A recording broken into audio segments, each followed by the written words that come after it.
Attention, unidentified vessel, you are not authorized for approach. Power down and await instructions. Early in the movie, for everybody to see, here's an alien that's a first contact we've never seen before, and she shows up knocking on the Federation's door looking for help. We need a ship capable of navigating the nebula.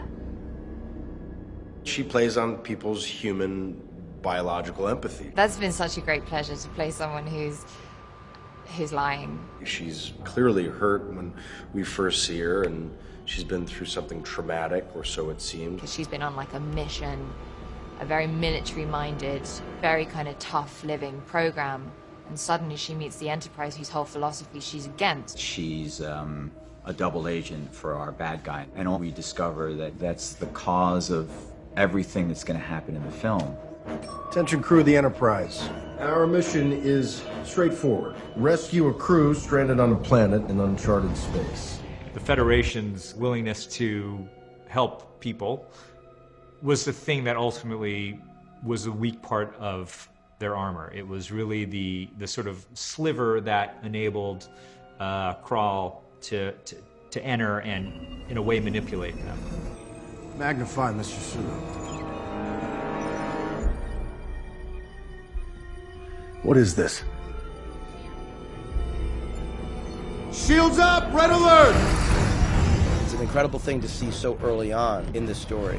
The crew face such life and death stakes. Fire everything we've got. We are not equipped for this manner of engagement. It's one of the first things that Justin came in and really pitched and had a very strong vision for. I really did want to kind of explore the ship as we were kind of, in a very literal way, tearing it apart, tearing all the characters apart.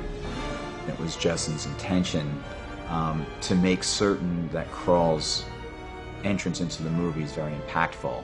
Manus was the second in command, who was sort of clearing the pathway for his boss then to come in and do what the boss was going to do. Krall.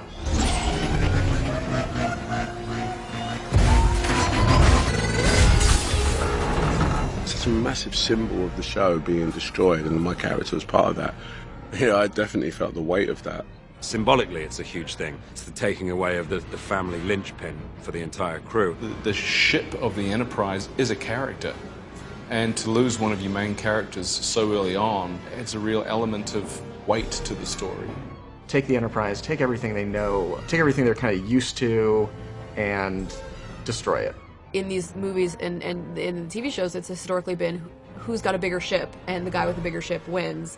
Justin really wanted to just swing the pendulum the other way and show that small is better and faster and more nimble and could really take out something of this size. And that was sort of the genesis of the Swarm, and the takedown of the Enterprise really came together in the same time, and it was one of the very first things we talked about. That idea was probably in my head since I was, 8.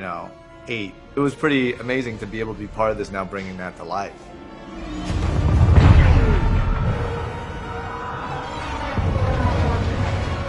That ship has gone through more than it deserves. This iteration was particularly violent. There's a shot involving Kirk when he's in his Kelvin pod. You see the dish of the Enterprise as it's crashing on Altamide, and you're just looking at his face and just registering what that means to him.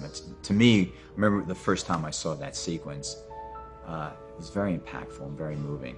Being the captain of the Enterprise is probably the most defining feature of his life. That is what defines who he is. It's a big part of his journey in this film too, is being a captain is associated with the Enterprise, is associated with his father, who was a captain of a ship that was also destroyed. So when he sees the ship destroyed, it brings up a real complex set of emotions that are tied to really how he was born and who he is.